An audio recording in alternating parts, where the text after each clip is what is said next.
Hello बच्चों, welcome to Quants academy powered by Qutrix. स्वागत है आप सभी का आज की क्लास में। हम लोग कर रहे हैं नवोदय सैनिक स्कूल 2024 की तैयारी और उसमें हम लोग शुरू कर चुके हैं टॉप 500 पिछले वर्षों के महत्वपूर्ण प्रश्न। ठीक है, यानी प्रीवियस ईयर के कुछ इंपॉर्टेंट क्वेश्चन हम लोग स्टार्ट कर चुके हैं। डे 2 है आज। कल हमने 3-4 क्वेश्चन किए थे, आज फिर से हम लोग 4-5 क्वेश्चन करेंगे। डेली इस तरीके से क्लास में बने रहिए। रेगुलर प्रीवियस ईयर क्वेश्चंस करना बहुत ज़रूरी है, क्योंकि आप एग्जाम में अगर सफलता चाहते हैं तो प्रीवियस ईयर क्वेश्चन करना बिल्कुल भी नहीं भूलना है। ठीक है, हमारे पास बहुत सारे प्रीवियस ईयर क्वेश्चंस हैं, उनको हमें डेली करना है। तो बने रहिए क्लास में। कल की क्लास अगर किसी ने नहीं देखी है तो नीचे डिस्क्रिप्शन में लिंक दिया हुआ है, वहां पे जाके आप देख सकते हैं। और ऊपर आई बटन में भी आपको लिंक मिल जाएगा, वहां पे जाके भी आप देख सकते हैं। तो चलिए शुरू करते हैं आज की क्लास। तो जो पहला क्वेश्चन है बेटा हमारा वो है वट सम। अच्छा, क्वेश्चंस इंग्लिश में रहेंगे क्योंकि जो पुराने पेपर्स है वो इंग्लिश में अवेलेबल हो पाए हैं, लेकिन हिंदी में हम उसको ट्रांसलेट आपके लिए कर देंगे। What sum will amount to rupees 6600 in 4 years at 8% per annum simple interest? ठीक है, तो अब ये हम सबको पता है कि ये सिंपल इंटरेस्ट का क्वेश्चन है, यानी साधारण ब्याज का क्वेश्चन है। तो साधारण ब्याज क्या होता है भाई? साधारण ब्याज क्या होता है? साधारण ब्याज होता है आपका मूलधन गुणा दर गुणा समय बट्टा 100। अगर इंग्लिश में बात करें तो simple interest is equal to P into R into T upon 100। तो अब जो जो वैल्यूज हमें दी हुई हैं वो हम लिख लेंगे। What sum will amount to rupees 6600 लिखा हुआ है ना। यानी ये क्या दे रखा है आपको? ये अमाउंट दे रखा है, यानी आपको मिश्रधन दे रखा है। ठीक है, तो लिख लेते हैं अमाउंट आपको दे रखा है 6600 इन 4 ईयर्स। टाइम कितना दे रखा है आपको? 4 साल। ठीक है, रेट कितना है? 8%। ठीक है, यानी रेट है आपका 8%, यानी जो ब्याज है वो 8% है आपका पर एनम सिंपल इंटरेस्ट। ठीक है, अब हमको क्या क्या वैल्यू दे रखी है? अमाउंट दे रखा है, टाइम दे रखा है, रेट दे रखा है, यानी हमको मिश्रधन दे रखा है, हमको समय दे रखा है, हमको रेट का मतलब क्या होता है? दर दे रखी है। ठीक है, दर दे रखी है, मिश्रधन समय और दर दे रखी है। तो अब हमें क्या निकालना है? हमको निकालना है कि वट सम, यानी आपको प्रिंसिपल यानी मूलधन निकालना है। ठीक है, क्या निकालना है हमको? मूलधन निकालना है, जिसको हम लोग प्रिंसिपल कहते हैं। तो मूलधन को हम एक्स मान लेते हैं। अगर मूलधन एक्स है तो सिंपल इंटरेस्ट क्या होता है आपको पता होना चाहिए। सिंपल इंटरेस्ट होता है अमाउंट में से प्रिंसिपल को माइनस करना, यानी मिश्रधन माइनस मूलधन। तो मिश्रधन कितना है? 6600 और मूलधन कितना है? x। तो अगर मिश्रधन में से मूलधन को माइनस कर देंगे तो हमारा सिंपल इंटरेस्ट आ जाता है ना। तो अब हम जो भी हमारे पास वैल्यूज है हम इस फॉर्मूले में रख देते हैं। तो ऐसा ही कितना है हमारे पास? 6600 minus X is equal to principal कितना है? x, रेट कितना है? 8, t कितना है? 4 अपॉन 100। ठीक हो गया। अब हम क्या करेंगे? अब हम जो है इसको कट भी कर सकते हैं, लेकिन देखो कट अगर करोगे, कट तभी करेंगे हम लोग जब ये पूरा वैनिश हो जाएगा। अगर पूरा वैनिश नहीं होगा तो हमें कट नहीं करना है, सीधे सीधे 100 से मल्टीप्लाई कर देंगे। क्यों नहीं करना है? क्योंकि मान लो कि अगर हमने इसको 4 से कट किया तो यहाँ पे 25 आ गया, है ना। देखो मैं समझा दे रहा हूँ आपको। अगर मैं 4 से कट करूंगा तो 4 1 जा 4, 4 25 जा। अब आपको 25 से गुणा करना पड़ेगा। तो आपको ही पता है कि 25 से किसी नंबर को गुणा करना मुश्किल है। अगर हम 100 से करें तो वो हमारे लिए आसान पड़ता है। तो हम यहाँ पे गुणा नहीं करेंगे, सीधे सीधे क्रॉस मल्टीप्लाई करेंगे। 100 से ऊपर इसको मल्टीप्लाई कर देंगे। तो जब 6600 100 से मल्टीप्लाई होगा तो ये आ जाएगा 660000 minus 100x is equal to आपका हो जाएगा 8 चक्को 32x। ठीक है, अब हम क्या करेंगे? 100x को उधर लेके जाएंगे और 6,60,000 यही रहेगा। तो ये हो जाएगा 6,60,000 is equal to 32x plus 100x। ठीक है, तो ये हो जाएगा 132x, यानी 132x इज इक्वल टू हो जाएगा 66,000। तो जो x की वैल्यू होगी, जो हमको एक्चुअली निकालनी है, हमको जो सम निकालना है, वो कितना हो जाएगा?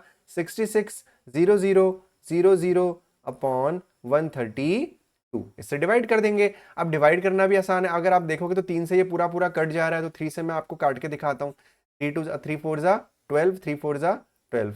ठीक है, आप इसको 11 से भी कट कर सकते थे। 3 2 जा 6, 3 2 जा 6, 0 0 0 0। अब आप इसको सीधे सीधे 11 से कट कर दो या 22 से कट कर दो। 22 2 जा 44, 21 1 जा 22, 0 0 0 0। अब 2 से इसको कट कर दो, 2 पंजे 10, 0 0 0। तो जो हमारा आंसर आ गया वो कितना आ गया? हमारा जो आंसर आ गया वो आ गया 5000। ऑप्शन नंबर बी पहले से टिक लगा हुआ है। ठीक है, तो जो पहले से टिक लगा हुआ है उसका कारण ये है कि जो ये क्वेश्चन पेपर है ये जिस भी बच्चे के हैं उसने टिक लगाया हुआ था। ठीक है, तो आई होप ये क्वेश्चन आपको समझ में आया होगा। ठीक है, बढ़ते हैं हम अपने अगले क्वेश्चन की तरफ। तो जो हमारा अगला क्वेश्चन है वो है how many rectangular slabs of 10 centimetre into 8 centimetre are required to cover the floor of hall 12 metre into 10 metre. क्योंकि हमारा जो मीडियम है वो हिंदी मीडियम है, तो हम हिंदी मीडियम से पहले इस क्वेश्चन को समझेंगे, उसके बाद इसको सॉल्व करेंगे। ठीक है, तो देखिए ध्यान से, अगर आपके सामने कोई ऐसा क्वेश्चन आता है कि किसी फ्लोर, कोई फ्लोर है, फ्लोर का मतलब कोई फर्श है, फर्श समझते हो ना आप, कोई फर्श है, कोई हॉल का, किसी कमरे का कोई फर्श है, उसमें हमको टाइल बिछानी है ना, टाइल बिछानी है। तो आपको क्या जैसे समझने के तौर पे चलो कि ये आपका वो फ्लोर हो गया, वो फर्श हो गया जिसमें आपको टाइल बिछानी है, और ये हो गई आपकी एक सिंगल टाइल। ठीक है, एक सिंगल टाइल हो गई। तो आपको इस हॉल का कुछ मेजरमेंट दिया होगा, जैसे x इंटू वाई कुछ ना कुछ दिया होगा। सिमिलरली जैसे इस क्वेश्चन में पर्टिकुलरली दिया हुआ है कि यहाँ पे दिया हुआ है कि ये 12 मीटर इसकी लेंथ है और 10 मीटर इसकी विड्थ है, और जो टाइल है हमारी वो उसकी 10 सेंटीमीटर गुणा 8 सेंटीमीटर की है। तो ऐसे क्वेश्चन आ सकते हैं, या क्वेश्चन आ सकता है कि आपको एक दीवार बनानी है, एक वॉल बनानी है ईंटों से, और उस दीवार का आपको डायमेंशन दिया होगा और आपको जो ईंट होगा उसका डायमेंशन दिया होगा। तो हर केस में आपको क्या करना है, जो आपका जिस जगह पे आपको ईंटें लगानी है या टाइल्स बिछानी है उसका डायमेंशन, ठीक है, बट्टे जो वो ईंट या टाइल है उसका डायमेंशन। डायमेंशन समझते हो ना, जैसे अगर मैं रेक्टेंगल के केस में बात करूंगा तो रेक्टेंगल के केस में क्या होगा, रेक्टेंगल के केस में होगा आपका लंबाई गुणा चौड़ाई, है ना। अगर दीवार के केस में बात करूंगा तो लंबाई गुणा चौड़ाई गुणा ऊंचाई।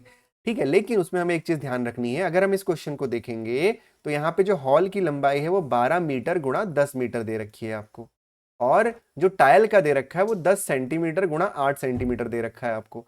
तो यूनिट आप देखेंगे कि ये सेंटीमीटर में है, ये मीटर में है। तो आपका पहला काम ये होगा कि इसकी यूनिट को सेम करना, या तो दोनों को मीटर में चेंज कर लो या दोनों को सेंटीमीटर में चेंज कर लो। तो मीटर को सेंटीमीटर में चेंज करना आसान है क्योंकि गुणा 100 करना पड़ता है ना। एक मीटर में कितने सेंटीमीटर होते हैं, 100 सेंटीमीटर। ठीक है, तो 1 मीटर इक्वल टू 100 सेंटीमीटर हो गया। तो ये हो गया 10 सेंटीमीटर इंटू 8 सेंटीमीटर और 12 मीटर इंटू 10 मीटर। ठीक है, तो अब हमें क्या करना है, जो ये हॉल का है, हॉल को हम लोगों ने 12 मीटर को अगर हम चेंज करेंगे सेंटीमीटर में तो ये 1200 सेंटीमीटर हो जाएगा, और 10 मीटर को अगर सेंटीमीटर में चेंज करेंगे तो ये 1000 सेंटीमीटर हो जाएगा, है ना। तो अब हमें क्या करना है, जिस जगह हमको टाइल बिछानी है उसका डायमेंशन यानी 1200 यानी लंबाई गुणा चौड़ाई, बट्टे जो आपकी टाइल है उसका डायमेंशन यानी 10 गुणा 8। बहुत आसान है, 0 से 0 आप कट कर दिया आपने, 4 दूनी 8, 4 तियाँ 12, 0 0, 2 पंजे 10 और 0, ये हो गया 5 तियाँ 15, 0 0 0, यानी 15,000 ऑप्शन बी आपका आंसर हो गया। यानी कितनी टाइल्स चाहिए होंगी, कितनी स्लैब्स चाहिए होंगी, 15,000 टाइल्स हमको चाहिए होंगी। ठीक है, समझ में आ गया। बढ़ते हैं अगले क्वेश्चन की तरफ। उम्मीद करता हूं कि आपको क्वेश्चन समझ में आ रहे होंगे। अगर क्वेश्चन समझ में आ रहे हैं, अच्छा लग रहा है तो कमेंट सेक्शन में जरूर बताइएगा, और वीडियो को लाइक करके चैनल को सब्सक्राइब जरूर करिएगा। बढ़ते हैं अगले क्वेश्चन की तरफ। अगला क्वेश्चन है आपका 150% इज इक्वल टू। ठीक है बेटा, तो आप परसेंटेज पढ़ो उससे पहले, सबसे पहले तो परसेंटेज कैसे करते हैं भाई हम, तो परसेंटेज के लिए क्या होता है 150%, है ना। 150% का क्या मतलब है, अगर मैं बात करूं 1%, तो 1% क्या होता है, 1/100 होता है। तो यानी बेटा 150% कितना हो जाएगा, 150% हो जाएगा 150/100, है ना। तो 0 से 0 कट जाएगा, और ये आपका 15 या 10 है तो 5 से कट जाएगा, 5 3 से, अच्छा इसको कट मत करो, देखो ये क्या आया हमारा, तो कट मत करो, ये आया 15/10 आ गया। तो अगर नीचे 10 होता है तो जो पॉइंट होता है वो कहाँ लग जाता है, एक के बाद, यानी 1.5 हमारा आंसर होगा। That is option number A. अगर ये 10 वाला कंसेप्ट किसी को नहीं पता है तो आप इसको 15 को 10 से डिवाइड कर लो सीधे सीधे, है ना। तो 10 एक कम 10 हो गया, नीचे आ गया 5.0, ठीक है, 10 पंजे 50, ठीक है। तो 1.5 ऐसे भी अपना आंसर ला सकते हो। ठीक है, तो उम्मीद करता हूं कि आपको ये क्वेश्चन समझ में आया होगा। बहुत आसान क्वेश्चन था, ऐसे ही क्वेश्चन आपके एग्जाम में भी आते हैं। प्रीवियस ईयर की प्रैक्टिस करना इसीलिए बहुत ज्यादा जरूरी है। अगला जो क्वेश्चन है हमारा वो इंग्लिश में है, लेकिन हिंदी में मैं इसको पूरी तरह से आपके लिए ट्रांसलेट करूंगा। क्वेश्चन आपका क्या है, a fruit seller buys lemons at 2 for a rupee and sells them at 5 for 3 rupee, but is his profit percentage। तो अब बेटा इस क्वेश्चन के लिए आपको प्रॉफिट परसेंटेज आना जरूरी है सबसे पहले, है ना। तो प्रॉफिट परसेंटेज का फॉर्मूला पहले हम लिख लेते हैं। क्या होता है प्रॉफिट परसेंटेज का फॉर्मूला, प्रॉफिट परसेंटेज का जो फॉर्मूला होता है वो होता है profit upon cost price into 100। ठीक है, profit upon cost price into 100। ठीक है, नाउ अब a fruit seller buys lemon at 2 for a rupee and sells them at 5 for 3 rupees. अब ऐसे क्वेश्चंस एग्जाम में जनरली पूछे जाते हैं। क्या करा उसने, उसने खरीदा अलग रेट पे और बेचा अलग रेट पे। लेकिन आपको पता होना चाहिए कि अगर हमें कॉस्ट प्रॉफिट या लॉस निकालना है तो किन्हीं कुछ पर्टिकुलर आर्टिकल्स का ही हमें कॉस्ट प्राइस चाहिए होगा और उन्हीं का सेलिंग प्राइस। जैसे कि मान लो यहाँ पे उसने खरीदे क्या है, 2 फॉर अ रुपी, यानी 1 रुपए के 2 लेमन खरीदे हैं। और यहाँ पे sell them 5 for 3 rupee, 5 lemon 3 रुपए के। तो यहाँ पे 2 लेमन है, यहाँ पे 5 लेमन है। तो ऐसे काम नहीं चलेगा, हमें एक फिक्स अमाउंट चाहिए होगा। ठीक है, तो हम इस केस में क्या करते हैं, देखो ध्यान से। हम सबसे पहले लिखते हैं सीपी और लिखते हैं एसपी। तो सीपी का मतलब उसने जब खरीदा, कॉस्ट प्राइस यानी क्रय मूल्य, है ना। यहाँ पे आप हिंदी में लिख सकते हो क्रय मूल्य और यहाँ पे विक्रय मूल्य। ठीक है, तो क्रय मूल्य क्या है, 2 फॉर अ रुपी, यानी 1 रुपए के उसने 2 खरीदे, है ना। 1 रुपए के 2, यानी 2 लेमन कितने रुपए खरीदे, 1 रुपए का खरीदा। और बेचा कितना, 5 लेमन 3 रुपए का बेचा, है ना। 5 लेमन 3 रुपए का बेचा। लेकिन या तो हमें 2 लेमन का सीपीएसपी चाहिए होगा, या तो हमें 5 लेमन का सीपीएसपी चाहिए होगा, या किसी एक और नंबर का चाहिए होगा। तो इस केस में हम क्या करते हैं, इस केस में हम 2 और 5 का एलसीएम कितना हो गया, 10 हो गया। तो इसको 10 बनाने के लिए ऊपर वाले को 5 से गुणा करना पड़ेगा और इसको 2 से गुणा करना पड़ेगा। तो अगर इसको कर देंगे तो ये हो जाएगा कितना, ध्यान से देखना, जो ये वाली वैल्यू है 5 दूनी 10, यानी 10 लेमन का जो कॉस्ट प्राइस होगा वो 5 रुपए हो जाएगा। और 5 दूनी 10 लेमन का जो सेलिंग प्राइस यानी विक्रय मूल्य होगा वो 6 रुपए हो जाएगा। आसान है ना, 6 रुपए हो गया। 10 लेमन का क्रय मूल्य 5 रुपए, 10 लेमन का 6 रुपए। मैंने 10 किया क्यों, आप कोई भी एक वैल्यू ले सकते हैं। मतलब अगर आपको प्रॉफिट या लॉस निकालना है तो किसी एक ही वैल्यू का सीपी चाहिए होगा और उसी वैल्यू का आपको एसपी भी चाहिए होगा। तो ऐसे क्वेश्चंस एग्जाम में आते हैं। ठीक है, तो इस बात का आपको ध्यान रखना है। अब हमारे पास कॉस्ट प्राइस भी है, सेलिंग प्राइस भी है। ये हमारा कॉस्ट प्राइस यानी क्रय मूल्य है, ये हमारा विक्रय मूल्य है। ठीक है, तो हमें क्या निकालना है, प्रॉफिट। तो प्रॉफिट 1 रुपए का है भाई, 5 रुपए में खरीदा, 6 रुपए में बेचा, तो फायदा 1 रुपए का हुआ ना। तो फॉर्मूले में रख दो 1 बट्टा कॉस्ट प्राइस कितना है, 5 रुपए गुणा 100। तो 5 दूनी 10, यानी 20% हमारा आंसर हो जाएगा ऑप्शन नंबर डी। ठीक है, समझ में आ गया ना। एक बार दोबारा देख लेना, नहीं आया तो कमेंट सेक्शन में जरूर पूछना।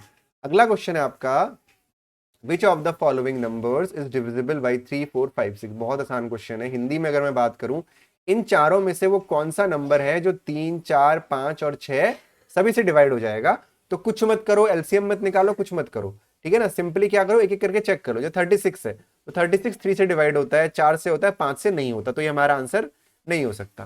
फिर 60 है, 63 से हो जाता है, 4 से भाग करके देख लो हो जाता है, 5 से देख लो हो जाता है, 6 से हो जाता है, देख लिया। तो इसका मतलब यही हमारा आंसर हो गया, हमें आगे करने की कोई जरूरत ही नहीं है। तो सिंपली एलसीएम वगैरह निकालने की कोई भी आवश्यकता नहीं है। ठीक है, आगे बढ़ते हैं अगले क्वेश्चन की तरफ। तो जो अगला क्वेश्चन है हमारा, there are 500 eggs in a box, 3 by 25 got broken, 4 by 5 of the remaining eggs were sold, the number of eggs left is। देखो बहुत ही अच्छा क्वेश्चन है, फ्रैक्शन वाला क्वेश्चन है। देखो there are 500 eggs in a box, तो एक box में कितने अंडे हैं बेटा, 500 अंडे हैं। कितने अंडे हैं, 500 अंडे। हिंदी में समझ लो पहले, एक बॉक्स में 500 अंडे हैं, 3/25 अंडे टूट गए, है ना। 4/5 रिमेनिंग जितने बचे उसके 4/5 बिक गए। तो अब कितने अंडे बचे हैं ये आपको निकालना है। तो बहुत आसान क्वेश्चन है। देखो 500 अंडे थे, इसमें से 3/25 टूट गए, तो कितने टूटे हम वो निकाल लेंगे, गुणा 3/25 करेंगे, है ना। तो गुणा 3/25 किया तो 25 दूनी 50 हो गया, 0 3 दूनी 6 60, यानी 60 अंडे वो हैं जो टूट गए, यानी ये 60 अंडे टूट गए। तो बेटा अगर 60 अंडे टूट गए तो बच्चे कितने, 500 माइनस 60, यानी 440 अंडे बचे। क्या, 440 अंडे बचे। अब वो कह रहा है कि 4/5 ऑफ द रिमेनिंग बिक गए, यानी 440 में से जितने जो 4/5 है, यानी 440 का जो 4/5 है वो बिक गए, है ना, बिक गए। तो 5 से इसको कट करो। अब जब 5 से इसको आप कट करोगे तो 5 अट्ठे 40, 5 अट्ठे 40, 4 अट्ठा 32, 4 अट्ठा 32, 34 35, 352 अंडे बिक गए। तो बचे कितने ये आपसे पूछा गया है। तो 440 में से आप 352 को माइनस करेंगे, 10 में से 2 गया 8, ठीक है, 3 में से 5 गया 8, तो ये आपका हो गया 88, यानी ऑप्शन नंबर बी आपका आंसर होगा।